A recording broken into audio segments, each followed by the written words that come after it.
hell would live all the way up there? And the ingress and egress into the city is so far.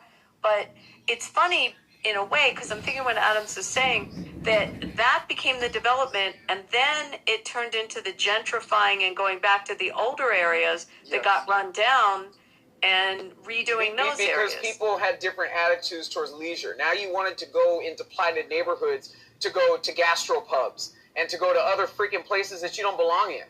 Go, keep that on the other side of town. Allow those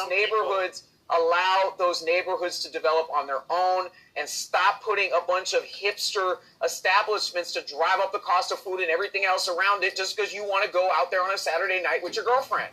Like, I mean, this is how we got here. There were different attitudes towards different attitudes towards leisure, and the proximity of leisure towards development.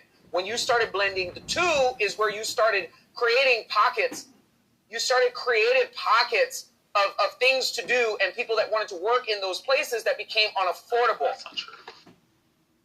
Well, I would say your situation in Los Angeles is multi-millionaires. We're not talking about Los Angeles. Hold on. Yeah, we're talking about California. Okay, we're not talking about California. Oh my God. Yeah, one at a time. One at a time. So when it comes to one at a time, and then I wanted to hear I wanted to hear David's take on this because where he has also developed. But like where we live, Abby, it's so Vegas and Phoenix. I think we would always go back and forth for which was the fastest growing city in the country. 3 months. And so our experience, I think, is actually a lot different from most of the country, just because we have for decades we've been amongst the fastest growing cities, and there's only so many places you can build.